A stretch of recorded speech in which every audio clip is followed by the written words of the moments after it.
Chapter 32. Stormfield, Christmas Eve, 11 a.m., 1909. Jean is dead. Has anyone ever tried to put upon paper all the little happenings connected with a dear one? Happenings of the 24 hours coming before the sudden and unexpected death of that dear one? Would a book contain them?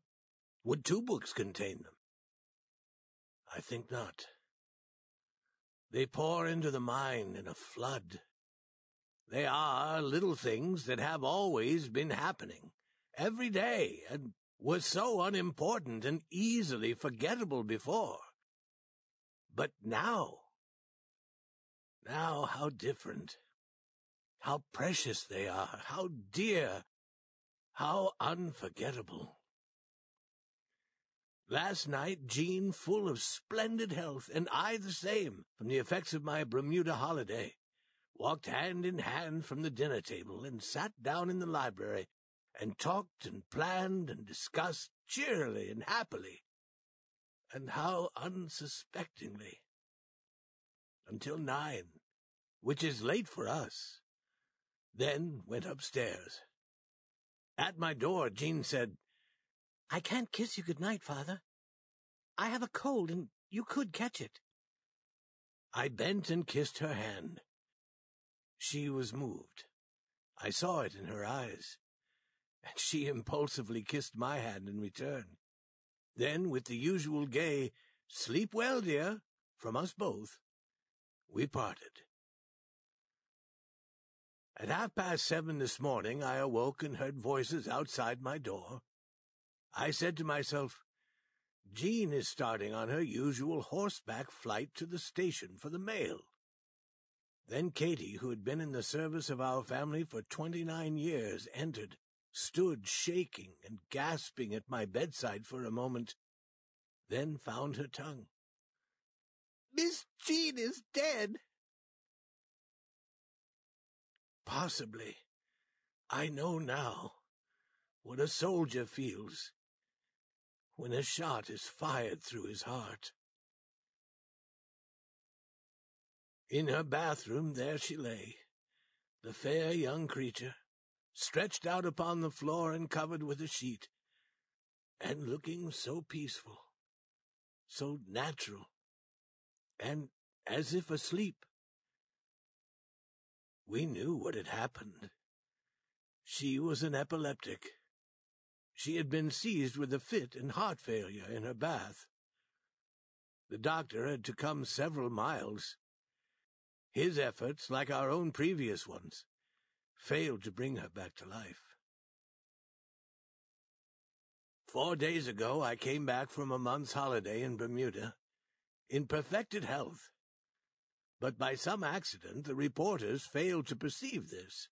Day before yesterday, letters and telegrams began to arrive from friends and strangers, which indicated that I was supposed to be dangerously ill. Yesterday, Jean begged me to explain my case through the newspaper wire services. I said it was not important enough, but she was distressed, and said I must think of Clara.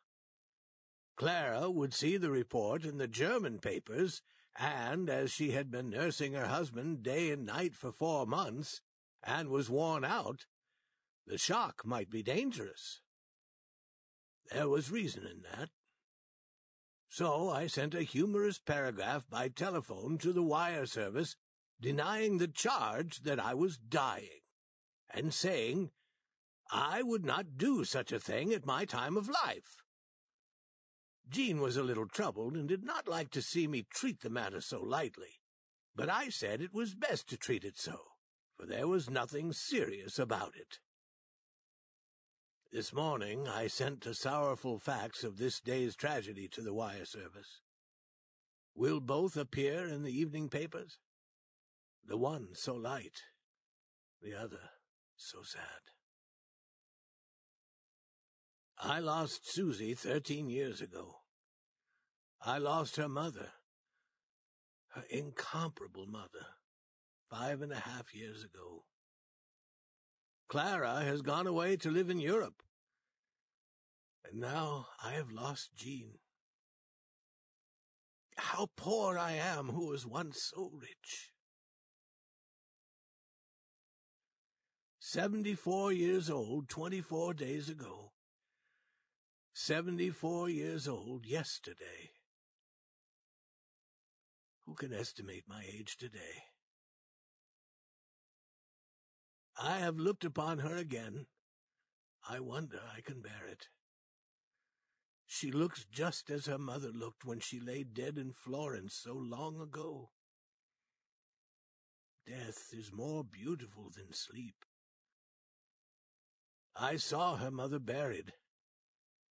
I said I would never endure that horror again, that I would never again look into the grave of anyone dear to me. I have kept to that. They will take Jean from this house tomorrow and bear her to Elmira, New York, where lie those of us who have been released. But I shall not follow. Jean was there when my ship came in only 4 days ago. She was at the door smiling a welcome when I reached this house the next evening. We played cards, and she tried to teach me a new game called Mark Twain. She wouldn't let me look into the next room where she was making Christmas preparations. She said she would finish them in the morning. While she was out for a moment, I stole a look. The uncompleted surprise was there, in the form of a Christmas tree decorated with silver in a most wonderful way, and on a table were the many bright things which she was going to hang upon it today. All these little things happened such a few hours ago, and now she lies dead and cares for nothing any more. Strange. Marvelous. Unbelievable. I've had this experience before, but it would still be unbelievable if I had had it 1,000 times. Miss Jean is dead. That is what Katie said. When I heard the door open behind the bed, I supposed it was Jean coming to kiss me good morning. I have been to Jean's room. Such a lot of Christmas presents for servants and friends. They are everywhere, tables, chairs, the floor. Everything is occupied and over-occupied. It is many and many a year since I have seen the like. In that ancient day, Mrs. Clemens and I used to slip softly into the nursery at midnight on Christmas Eve and look the display of presents over. The children were little then. And now here is Jean's room, looking just as that nursery used to look. The presents are not yet marked. The hands are forever idle that would have marked them today. Jean's mother always worked herself down with her Christmas preparation. Jean did the same yesterday and the days before, and the tiredness may have cost her her life. In the talk last night, I said I found everything going so smoothly that if she were willing, I would go back to Bermuda in February again for another month. She was anxious that I should do it, and said that if I would put off the trip until March, she would take Katie and go with me. We shook hands upon that and said it was settled. I had a mind to write to Bermuda by tomorrow's ship and secure a furnished house and servants. I meant to write the letter this morning. But it will never be written now. Why did I build this house 2 years ago? To shelter this vast emptiness? How foolish I was. But I shall stay in it. The spirits of the dead bless a house for me. It was not so with other members of my family. Susie died in the house we built in Hartford. Mrs. Clemens would never enter it again. but it made the house dearer to me. I have entered it once since, when it was empty and silent.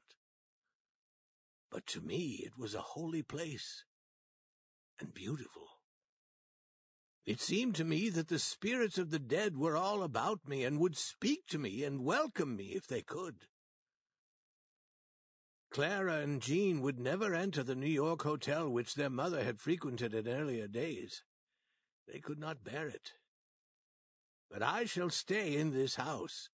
It is dearer to me tonight than ever it was before. Jean's spirit will make it beautiful for me always. Her lonely and tragic death... But I will not think of that now.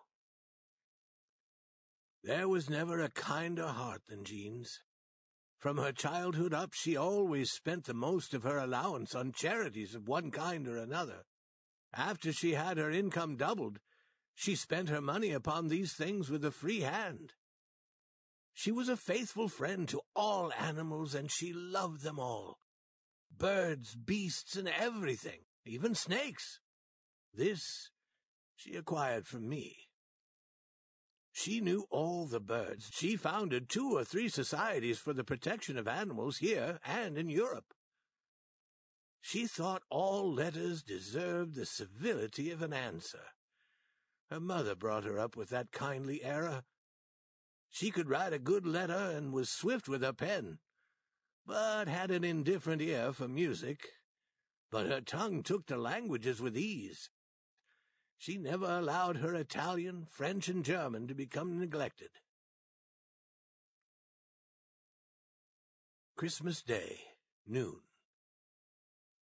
Last night I went to Jean's room several times and turned back the sheet, and looked at the peaceful face and kissed the cold brow, and remembered that heart-breaking night in Florence so long ago in that silent, vast villa, when I crept downstairs so many times, and turned back a sheet, and looked at a face just like this one, Jean's mother's face, and kissed a brow that was just like this one. And last night I saw again what I had seen then, that strange and lovely thing, the sweet, soft face of early maidenhood restored by the gracious hand of death.